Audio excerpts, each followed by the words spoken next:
প্রিয় শিক্ষার্থী বন্ধুরা আসসালামু আলাইকুম। আইসিটি ক্লাসে স্বাগত জানাচ্ছি আমি সোহেল রানা। আজ আমি আবারও আপনাদের সামনে হাজির হয়েছি নতুন একটি ভিডিও নিয়ে। আমার আজকের ভিডিওর বিষয় হলো আইসিটি এর চতুর্থ অধ্যায় এইচটিএমএল এর উপর। আজ আমি এইচটিএমএল এর প্রথম ক্লাস নিব, তাই এইচটিএমএল এর কিছু মৌলিক বিষয়ের উপর আলোচনা করব। তো প্রথমে জেনে নিই এইচটিএমএল কি বা কাকে বলে। এইচটিএমএল এর পূর্ণ অর্থ হলো হাইপার টেক্সট মার্কআপ ল্যাঙ্গুয়েজ, অর্থাৎ ওয়েব পেজ তৈরির জন্য ব্যবহৃত বিশেষ ধরনের ট্যাগ বা ল্যাঙ্গুয়েজই হলো এইচটিএমএল। তো চলুন বন্ধুরা শুরু করা যাক। তো এখানে দেখেন আমাদের এইচটিএমএল করতে হয়, যেহেতু ট্যাগের ব্যবহার আছে, এই ট্যাগ সম্পর্কে আমাদের আগে ধারণা রাখতে হবে।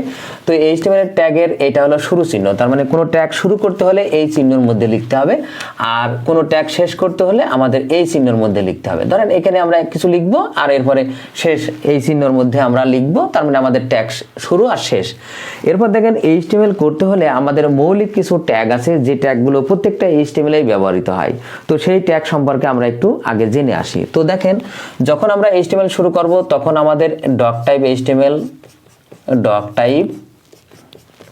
এইচটিএমএল এইটা লিখে নিতে হবে।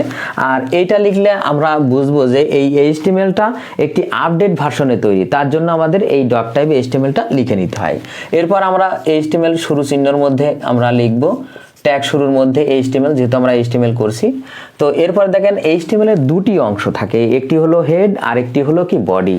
তো হেড অংশের মধ্যে আমাদের কিভাবে লিখতে হবে দেখেন, প্রথমে আমাদের হেড শুরু চিহ্নের মধ্যে আমরা লিখলাম, হেডের মধ্যে আমাদের লিখতে হবে টাইটেল। তাহলে আমরা এখানে টাইটেল শুরু করলাম, টাইটেল হিসাবে আমাদের এখানে একটা নাম বা যে কোনো একটা লিখে নিতে হবে। তো সেটা যদি উদ্দীপকে থাকে তাহলে সেটাই লিখতে হবে, আর যদি উদ্দীপকে না থাকে তাহলে আপনার ইচ্ছা মতো আপনি এখানে টাইটেল হিসাবে একটা নাম লিখে নেবেন। এরপরে আমরা কি করব, টাইটেল শেষ করব। তো দেখেন আমরা টাইটেল কি করলাম, শেষ করলাম।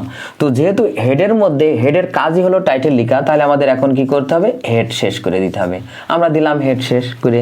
তো আবার একটু বলি, প্রথমে ডক টাইপ এইচটিএমএল, এরপরে এইচটিএমএল শুরু, এরপরে হেড এর মধ্যে আমাদের টাইটেল লিখতে হবে, এখানে একটা নাম, আর এরপরে টাইটেল শেষ, এরপরে হেড শেষ। এইটা গেল আমাদের প্রথম অংশ। এরপরে আমরা দ্বিতীয় অংশ যেটা আমাদের বডি। তো আমরা এখানে বডি লিখে শুরু করলাম। বডি মানে এইচটিএমএল এর মূল অংশকে বডি বলা হয়। তাহলে যে বিষয়ের উপর আমরা এইচটিএমএল করব সেই বিষয়ের যে মূল বিষয়, সেই ট্যাগের ব্যবহারে আমরা এই বডির অংশে লিখব। লেখার পরে আমরা কি করব, বডি শেষ করব। বডি শেষ করলাম, বডি শেষ করার পরে আমরা কি করব, এইচটিএমএল শেষ করব। এই এইচটিএমএল শেষ করলাম। তার মানে এই যে ট্যাগগুলো ব্যবহার আমি এখানে দেখালাম, প্রত্যেকটা এইচটিএমএল এর এই ট্যাগগুলো আপনার লাগবে। তাহলে এই ট্যাগগুলো আপনার ধারাবাহিকভাবে একটু মনে রাখতে হবে। প্রথমে আপনি একটু মুখস্থ করলেন, পরে কয়েকটা এইচটিএমএল আপনি প্র্যাকটিস করলে আপনার এটা মনে থাকবে। তো সেই ধারাবাহিকভাবে আমি আপনাদের ক্লাস নেব। আমার মনে হয় আমার এই ক্লাসগুলো দেখলে আপনাদের খুব সহজ হবে, সেই আশা রেখেই আমি আজকের ক্লাস শেষ করেছি। সবাই আমার জন্য দোয়া করবেন। আল্লাহ হাফেজ।